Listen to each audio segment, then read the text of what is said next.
the report coming from Matt Mayoko of NBC Sports Bay Area late last night that wide receiver Brandon Aiyuk for San Francisco, who we have known is wanted out, currently only under contract through the end of his rookie deal, makes a little over $14 million this year were he to have stayed. But the report is a framework deal in place with Cleveland and New England. Before we get into the particulars, Michael, of what it would mean for either of those two teams, just the scale of the report in general here, 1 to 10, how much are you buying it as it stands right now, the way it was laid out? Well, I would say a 10 on the fact that San Francisco's had enough, right? That they've tried to sign a player to a contract.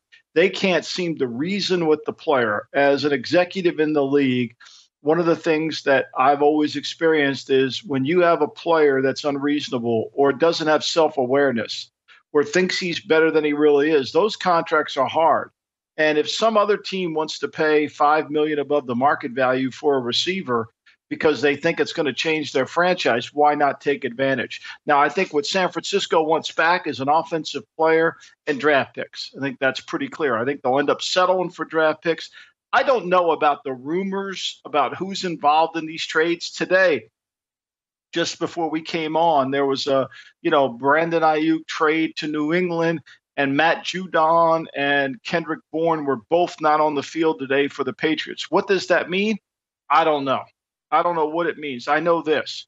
There's two things that have to take place. A deal has to be consummated between a team and satisfy the 49ers. That's probably fairly easy. The next step is you've got to satisfy Aiyuk in terms of how much per year and how much guaranteed and how's the spread of the money. That's a challenge.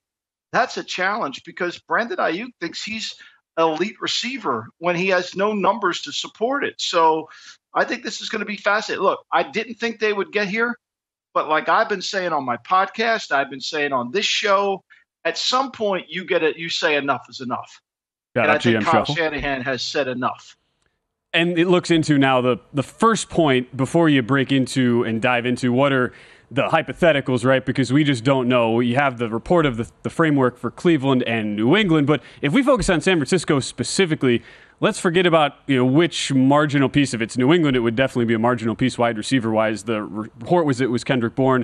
If it's Cleveland, the report from Mary Kay Cabot was that you'd have Amari Cooper coming back the other way. But by and large, every single person you look at would tell you, and I don't see any reason to disagree with this, San Francisco is the best collection of pass catchers in the league as it stands right now. And that's not just because of Brandon Aiyuk. It's because of George Kittle, his ability to stretch the field as a tight end. It's because of Deebo Samuel, how versatile he is in both the run and the pass game. And it's about the combination of everything that they have in that team that makes them so dangerous. If you take Aiyuk out, Michael, where do you rate San Francisco from a pure pass-catching perspective? How far do they drop, and how much does it really impact the power rating here for the Niners going forward? Well, I think this. I think you're right in everything you said about San Francisco except one thing. They don't have an outside receiver. And if they trade Aiyuk on 3rd and 7 or 3rd and 8, when they have to win on the outside and they can't scheme an inside slant or a cut route coming in or an option route to the middle of the field, then all of a sudden they have to win on the outside. They don't have anybody that can do that. Now, maybe Ricky Pearsall can do it. Jacob Cowling's an inside slot receiver. See, one of the reasons why the Niners initially did not want to trade Brandon Aiyuk is because they have enough inside receivers. Deebo Samuel's a running back disguised as a receiver, right? Kittle's an inside receiver. McCaffrey's an inside receiver.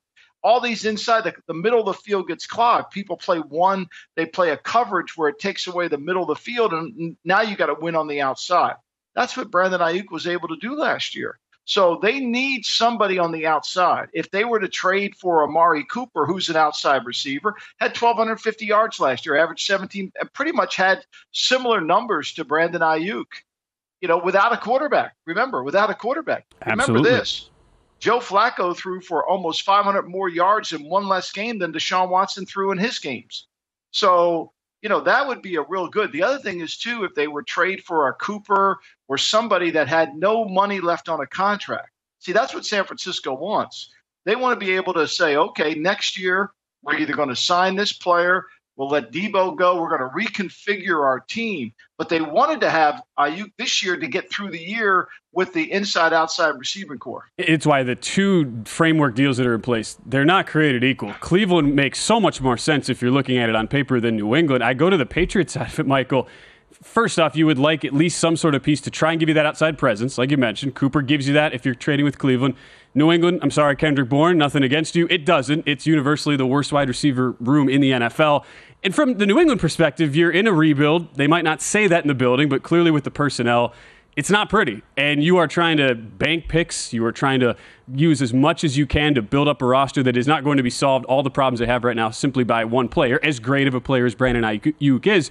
So where is this coming from on the New England side? Because there's no way I could wrap my head around why it would make sense for either side. Aiyuk's just going to go and, is he going to catch passes from Jacoby Brissett and Drake May, become a Pro Bowler? And what is it in it for New England here when you're giving up so much capital on the return? Well, if New England, you're going to give up, if it's a second round pick, you're going to give up maybe the 33rd pick in the draft. That's a significant pick.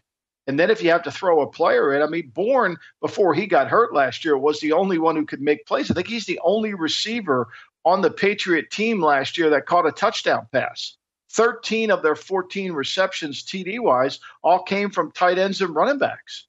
So, look, and he's coming off an ACL, so that's a concern. But he was in San Francisco before. They signed him. He can play on the outside. It's not perfect, don't get me wrong. If they put Judon in the deal, that would get – where does Judon play in their defense? He has to play defensive end. They don't use a three-man line. He doesn't really fit. He has to be an edge rusher. So I don't know why New England is all hot to trot to get a receiver when their team's not ready to have a big-time right. receiver. Brandon Aiyuk's going to go there like Devontae Adams went to the Raiders and complain. Now, look, I promise you, the Raiders try to get involved with this deal. I promise you the Raiders try to get involved with this deal. And people would be shocked. The Raiders would be willing to part with one of their star receivers, Devontae Adams. But I don't think that's going to happen because I don't think people see the value of taking on that deal as much as ever. The last thing you want is to become the Larry Fitzgerald trying to catch balls from John Skelton. Now, he was already in the play, so it wasn't really Fordham on Larry. Are you kidding me? The Fordham Flash was exceptional, Ben. I'm just saying, if you're a wide receiver and you're elite, you look at that and you have nightmares when you watch the film on those balls thrown up by the Fordham Flash toward Larry Fitzgerald. Cleveland-wise here, Michael, because it makes so much more sense for Cleveland to do this deal than it would for New England when you lay out the personnel and where each franchise is at respectively. Let's say you swap out Cooper, you bring in Aiyuk. How does that change the dynamic? Does it change the dynamic for you since you are going somewhat like for like, even though the body type and the general approach in route running is a lot different for Aiyuk versus Cooper?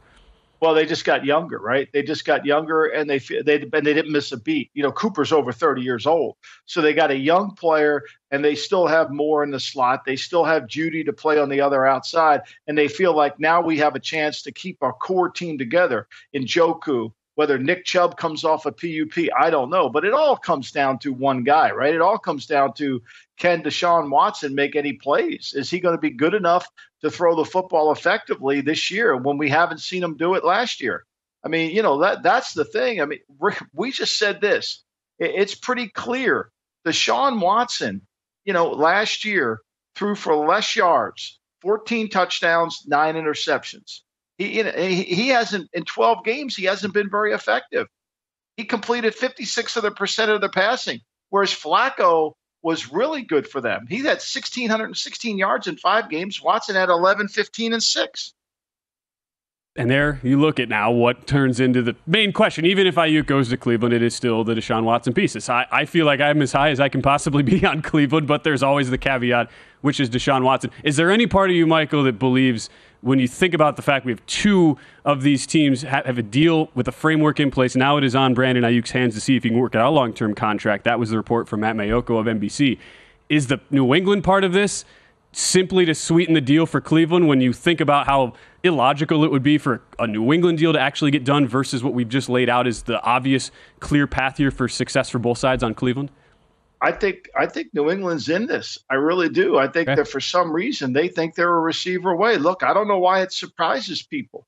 That's everybody's mentality. We get a receiver, we're going to be fine.